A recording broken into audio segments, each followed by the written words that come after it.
You know, I always used to think celebrities and rock people were full of shit for the weird stuff they did. After 3 straight days of being a runaround, I really want to put on wear sunglasses the whole interview so people can't. I used to think that was such a cliche and bags under my eyes, but now it's like, I really want to do the whole interview just like, You can if you would like. I mean, I'm debating with myself. I'm debating. There are some pretty cool sunglasses. Yeah, I will do that just because, God, look at my eyes right now. They look great. Time traveling films are very interesting. Multiverse films are very interesting, and no matter which theory you go with in those in that space, there's always something that you can like puzzle over and like try to figure out, and that's what I like about film is the process of thinking through things. Oh yeah, I always thought that with film. Wait, are we in it already? We're in it. Oh, okay. Yeah. One of the things I love about film, because it's such a collaborative process, is I think it's something where filmmaker and audience can truly be in dialogue with each other. When you're doing certain tropes, particularly with time travel, the audience knows a lot of the tropes you're already doing. Hell, they know a lot of the effects tricks you're doing to do it. And that's the joy of indie filmmaking and kind of grindhouse and the sort of underground scene, is you know that you're in this back and forth where I can play with an idea, put it out there, and I know that the audience already has their own take of that idea. And may not care for mine, but at least they're gonna get a laugh because they know where my head's at. Well, there's plenty to laugh at and to be entertained at in this film, and I think that ice. Or the camera, oh, the camera focusing. Let me just double check really quick. I get really paranoid about the production thing because I want to make sure I wouldn't understand what that's like at all. Oh, of course not. Not like you've made movies and short films or anything like that. I tell you, I definitely haven't had anxiety panic attacks in the middle of the night after we wrapped production, went out and grabbed a GoPro to try to get inserts by myself in the night. Yes. I definitely haven't done that. Yeah, so you have your mic, there's that mic. This is also mic, and can you tell I've had audio issues before? You know what? Every filmmaker has had audio issues. In fact, I got very good at fixing audio as a film student just because of the number of projects with awful audio. Still never learned how to do good audio, but I got really good at fixing bad audio. You know what? That's a very valuable skill. It really is. And surprisingly, it still comes up. Oh, no. Well, you have the skill set in your back pocket, and it's obviously working well for you so far. Well, people could hear the movie, so that was a definite step up from my previous efforts. People can hear the movie, and I've got to say, I'll bet $5 that this was a really fun film to make. It was. It was an exhausting film to make, but it was a fun film to make. It was that true indie experience of not having to answer to anyone, getting to absolutely be at the top of the ladder creatively, which meant that everybody around me also got to be creatively at the top of their ladder. We weren't answering to investors, we weren't answering to corporate oversight. Only people we were answering to were just experienced producers who were giving us legit good advice. It was a joyous experience, hopefully for the whole crew and not just myself. That's incredible. And, I love when filmmakers have that opportunity to just make what they want to make and get constructive feedback from people with their interests in the right place in film. And it seems like that has paid off. We're talking about Tim Travers and the time traveling paradox. It's a long name, but it really encompasses what we're talking about here. I think it tells you exactly what movie you're in for. Yes, very, very. On the front cover, you know what you're getting into. Yeah. For those who are maybe just discovering the film, can you just give a synopsis on what this film is about? Well, this is about the grandfather's paradox, old thought experiment in which you go back 1 minute in time, kill your younger self, which means you can't exist. That's the paradox. That's why paradoxes are impossible. That's why time travel is impossible. So my thought was, let's create the grandfather's paradox, break all of reality, and let's build it around a character exactly dumb enough and crazy enough to do that. So this is the story of a man who goes back in time, creates the paradox, and then tries to figure out why it didn't break the world. And then we use all of that as a jumping off point to a story about a character who learns to love themselves. Quite literally, in some scenes. Oh, spoilers! Spoilers! No, that's a selling point. Yeah, it's an yeah. attraction for the film. This is such an interesting concept, and like I was saying, I love movies that kind of make you think, that really kind of challenge your perception of the world and things like that. But I mean, of all of the time travel movies that I've watched, what happens afterwards, as I start thinking a lot about like, you know, my own perspective of what time travel looks like. And so it got me wondering about the inception of this movie. Where did the idea come from, and how did you embark on making this kind of story? Well, it's like I said before, I think filmmaking is a dialogue between filmmaker and audience, and sometimes I am that audience. So I watched a time travel film, which I won't name, because if you can't say something nice, don't say anything at all. But I did not care for this film. It was at a film festival, and it drove me nuts because it was characters had found the most powerful thing imaginable, time travel, and they were focused on their classwork. This was an egregious misplacing of priorities that I wanted to write a story about a character who would react the way I would react, who would go on this megalomaniacal power trip, but would try to dig into the science, because that's what I would do. I want to know, if I can break the world, how much can I break it? Like, morality no longer applies. I have achieved godhood. Bow down before me. And that's where Tim Travers was born, the character. And we did this short film that did exactly that. And later on, we loved the character so much, and another project that I was planning fell through, so we turned it into a feature. That's awesome. So yeah, literally, it was inspired by me not liking a different film. You know what? Sometimes that's what film is for. Sometimes film is specifically here to inspire other films and really get you to give your own perspective on that particular subject matter. Yeah. And so it's cool to see that play out here. I don't know if confusing is the right word. It's a complex. No, confusing is the right word. You had it on your first try. Yes, okay. Well, confusing and perhaps complex kind of narrative here. As I'm watching it, and I need to watch it again. I will be doing that in the near future. But I think that makes these time travel multiverse movies really interesting. So as the person who wrote that confusing, complicated narrative, tell me how you kept it straight, how you kept everything in order. I have a really strict rule. So it is an extremely complex film. It does all make sense, and there's a lot of jokes you're not going to pick up on until the second time through, because it's built that way. But I have a really strict rule with writing. I can get away with anything if I can keep you laughing. It doesn't matter how complex, how weird, how confusing it is. If you are laughing consistently and having a good time as an audience member, that gives me the breathing room to get as weird as I want and deal with the kind of ideas I want to deal with. So it's very self-protectionist. But I want to keep the laughter going, because there are ideas in this film that I want to experiment and play with. And yes, they are frankly confusing ideas. I don't expect people to get it on the first time. I sure as hell didn't. But as long as you're just having fun, and hopefully the actual serious ideas we're dealing with on the emotional side get to sneak up on you as we get into the latter half of the film. But I just believe, keep them laughing, keep it funny. When in doubt, if you've got that, audiences will forgive a lot. Yeah, absolutely. It's what I found interesting. You mentioned the second half, and I'll avoid more spoilers. But you already know what I'm talking about with the second half. I do know what you're talking about with the second half. It gets really interesting with when we start digging into these deeper themes and meanings of things that we find intrinsic with existence. And that's, I think, like I said, that's something that I think about a lot.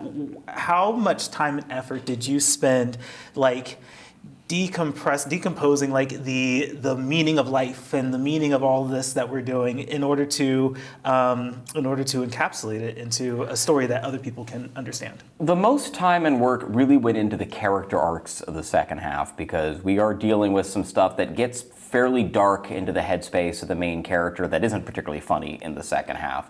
The first half is the easy part, because a lot of that is me repurposing what worked well in the short film, refining, and I've already had the advantage of seeing the finished product with the short. And most of the short is in the first half, almost word for word. So my focus, writing-wise, really is getting into those themes of that character growth. There's not really a lot of focus on the philosophy, because the philosophy is a lot of my own weird, chaotic. I'm firmly at the chaotic neutral end of the D&D alignment on all things. So a lot of the ideas that I'm reluctant to use the word politics, but just philosophy, a lot of that's just me venting my own crap out there.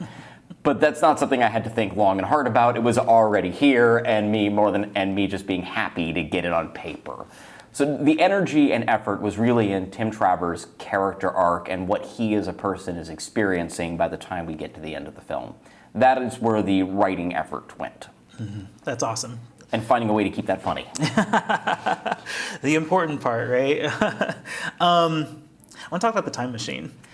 My beautiful time machine. It's gorgeous. It's gorgeous. The design of it, how it functions. Tell me about the development of how that exists. So in the script, all the way back on the short film, the time machine is a door. That's all it is. Like, it's literally just a door frame, which the script describes. And when I talked to Vincent DeFelix, our wonderful art designer and set designer, who did all the work for both the short and the feature, it was like, okay, we need something cooler than a door frame. But functionally on paper, it's a door that's black. Like, you look through it on one side, you see out the other side. That's the entrance side, looking back in time, because you're looking into the past. If you're standing on the exit side, you're looking into the future, and you just see dark. So the most interesting thing about the machine is that if you walked around it completely, you would see this sort of impossible effect taking place. Now, when I pitched it to Vincent, we knew we needed some sort of cool design, and he sent me probably 30 to 40 sketches. Except on the first page, he had a couple little thumbnail sketches, and tucked into the corner, almost apologetically, is this little triangle thing, maybe the size of my thumb, just squeezed into the corner. And at one glance, it was like, that's it, right there, that's the time machine. And we made very little changes. Like, I think it was a little more pyramid-shaped in design. We made it a little taller, so we got a little bit more of a monolith. We added the big steel clamps, so it has a little bit of that real world. And then we uglified it a lot. So you can see it's really kind of welded together. And we got to build it twice. Nearly killed Vincent the first time through building it. So I remember when I called him for the feature, be like, hey, remember that set that nearly killed you? I need you to build it again from scratch. The first one got destroyed. And the first one was a lot darker. So the one you saw in the feature, it's a little bit brighter. It's a little bit more metallic. You can see a lot more of the river work. We got to go through and kind of polish our design a lot. Also adding the LEDs so that you get those nice glows, you get those vertical. I love my time machine. I tried sleeping in it one time. Does it still exist? No, it got torn down. It's made of, it's very flimsy. We actually were in perpetual terror of breaking the thing on set. Like, strict rules on set, no one's allowed to lean on it, never put your hand on it. Like, your hand will go through it if you lean. Like, remember the big steel clamps on it? Yes. Foam. You can lift that thing with one pinky. The power of movie magic, right? Oh, yeah. It's like the paint job is only on one side. If you lift the foam, it's just white foam on the bottom. That's funny. I kept the clamps. They're in my Washington apartment. Well, you should tell your set designer to build a third one, see how he feels about that. I might at some point. He might kill me. He might actually kill me this time. That's funny. This film was filmed in Spokane. Spokane, Washington. We are on all Washington production minus 3 of the celebrities. Yeah, let's talk about that, because being a person born and raised in Washington who is also interested in film, I naturally gravitate to supporting filmmaking and film production here in Washington State. What part of Washington are you from? I actually grew up on Whidbey Island. Whidbey Island. Oh, that's lovely out there. I'm out of Redmond originally. Oh, are you? And before that, Alki. Very cool. Yes. That's right. Support Washington. Support Washington. Exactly.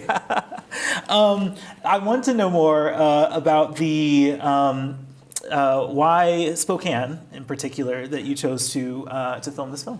Well, mostly it became out of respect for the community. A lot of people don't realize it, but Spokane, Washington has the best, most experienced production team in the entire state by a 20-year margin. Formerly North by Northwest of Z Nation going home. Now they've repackaged. They are Northwest Package, but it's the same company. Almost 30 years strong. If there's a major production that comes through Washington State, it's gonna be North by. And these guys have been keeping Washington people working, focus on local people whenever possible. This is a phenomenal, phenomenal company that does does not get the credit it deserves for how much it single-handedly props up a lot of the business we get in film in Washington State. So it was always going to be with North by. I already had a great relationship with them, and I knew for a project like this, I needed to surround myself with people who were much more experienced than I was. So Richard Cowan was our executive producer, legend in Washington State film. He oversaw every step of the production. And it was always a given that I was going to be with them. There was nobody else I would have trusted with the amount of money I had to raise for this and the amount of risks we were having to take. And also, this is a shoot where if you do it wrong, it can get dangerous. We got to keep things safe. And also, it allowed us to hire union. So we were an entirely union production, all Washington people, and I'm very happy about that. That's incredible. Yeah, what an accomplishment. And seriously, Washington people, I'm talking right to the camera. Yeah. Google North by Northwest. You have such a resource right in your own backyard. Absolutely. No, I appreciate you calling that out and bringing awareness to that. Like we need more of that, right? They're great. My only complaint about North by Northwest and Northwest Package is they don't have enough competition. They are phenomenal, but they should not be the only ones in the state. We need more companies like them bringing work to our state. I love this. That's what I like to hear. Absolutely. Do you have any insight for or feedback for any other Washington-based filmmakers or people interested in filming in Washington State? Take advantage of the resources we have. If there's a great flaw in Washington film is we do a really bad job of promoting the resources we do have, and that's something we all need to work on. As of 2 years ago, Washington FilmWorks now has a $15 million tax incentive that they put towards projects all across the state. Last year, they did only 2. The first one was me. The second one was another North by production. This year, they did 10. So already they're going up, but this is something that applies not just to feature films, not just to films out of state. If you are a short filmmaker, you are eligible for this tax incentive. So take advantage of that resource because the more money they spend, the bigger message it sends to the leadership in Washington that more money needs to get pumped into this. So first off and foremost, take advantage of Washington FilmWorks. They are phenomenal. They can take as much as 30% off your budget in production expenses. Reach out to groups like North by Northwest. Reach out to, in Seattle alone, we have so many commercial houses who are dying to do features and bigger stuff, but that are stuck doing commercials who would be tripping over themselves. We have great local schools and filmmakers, so just look around your community, figure out what the resources are, and start building around that. With our film, Tim Travers, it was a spare parts movie. So we were reusing sets and props from other projects. We did a lot of rewrites to incorporate things that already existed, just so we could add value to it rather than try to build it from scratch. And I would recommend everyone else to do the same thing. And just be aware, we have a lot more in this community than we realize. Awesome. Really great insight. Yeah, that's really cool.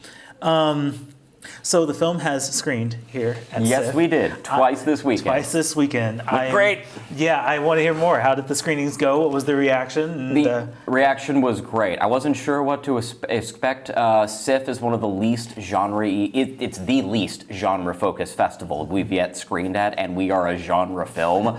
So I wasn't sure what to expect. Like, was this going to be a stuffier audience? But they got it. They were on board. And part of it is maybe just me wanting to be proud of my community, but I think there's a very Pacific Northwest sense of humor in this film, and it landed hard. So we had great audience feedback, 2 full houses, almost back-to-back, one day right after the other, so there wasn't even a several-day break. Great Q&As afterwards, and then at least 50-something people who followed us to the after parties, stuff like that. Didn't know any of them. Nice guys, though. I was happy to pay for their drinks. That's really cool. SIFF has been incredibly good to us. And I got to say, even when we were filming the movie back in December 2022, we all knew we wanted this to be at SIFF. SIFF is the Washington State Film Festival. And I'm not going to lie, it would have hurt my feelings a little bit if we didn't get in. That would have been a blow. Well, I'm glad you got in. I'm glad that people had the chance to see it. Are there going to be other opportunities for people to see the film coming up? Absolutely. We've got 3, we've got more than 3, but we've 3 festivals I'm allowed to talk about at this time. So out on the East Coast, all those folks in New York and New Jersey, we are playing at the Lighthouse Film Festival in 3 weeks, biggest film festival in New Jersey. And any of you folks out in the Midwest and Oklahoma, we are going to be screening at Dead Center Film Festival that same weekend. You won't be able to go to both, but if you go to the Oklahoma one, you'll see me. If you go to the Lighthouse, you'll get to see lead actor Sam Dunning. Nice. Go to Lighthouse. And then a few weeks after that, all of our West Coast friends down in Los Angeles, we will be having our LA premiere at Dances with Films LA. Very cool. That's awesome. And some of our celebrities will be there too, so come on if you want to meet them. There you go. That's the advertisement for that. Yep, and those are the 3 I can talk about. There you go. There's more coming. Nice. So happy to hear it. Link tree. I'll be sure to put those links in the description. Yes, do. Absolutely. I'll bring this to a close in a moment, but I just feel compelled to ask, what are your favorite, I love this, what are your favorite time travel multiverse films? Okay, well, I'm going to get on my little soapbox and say this is 2 different genres. Okay. Time travel and multiverse are 2 different things. For multiverse, my favorite is Rick and Morty everything. I don't like multiverses. I really don't like multiverses. I find them lazy writing. And Rick and Morty seems to share my deep disdain for the genre, as the entire premise of the show is about how anything is nihilistic if everything is possible. Yeah. So there's good criticism to be made of that show, but me and the show are very much on the same page of that particular element. Time travel, oh God, I love the classic. My tastes are so boring. Obviously, the Back to the Future franchise, the Terminator movies, 1 and 2, such great movies. It's really a shame they stopped making Terminator movies after the first 2. T2 was so great. It's sad they never got around to making more. If that's the reality you live in, it's a good reality. That is the reality I live in. They ended on T2. What a way to end a franchise. It was. It really was. Really went out on a high note there. Definitely didn't, slowly whimper across the finish line or anything like that. The Back to the Future franchise, and even though I don't like Primer very much, it is a film that I really admire. Like, I don't enjoy Primer, so this sounds like a backhanded compliment that it's not, but it's not. It is a film that is doing its own unique thing, and it's doing it excellently. So if you enjoy time travel, if you enjoy a story that really takes the science seriously and really explores that mood piece, Primer is an all-time classic, even if it's not one of my personal favorites. It deserves being called out as an all-time great. I can respect that. Yeah. Absolutely. Anything else that you'd like to tell audiences who are interested in seeing Tim Travers? Yes, please follow our social media. We're on Instagram. We're on Linktree, where we post the ticket sales for our upcoming festivals. And just support the film. We're on the market right now, and hopefully soon we will be making it to theaters or to a digital release on streaming. Awesome. Well, congratulations. Really excited that the movie screened here at SIFF and that I got to chat with you, and wishing you and the film the best of luck going forward. It was a joy to be here. Thank you. Thanks.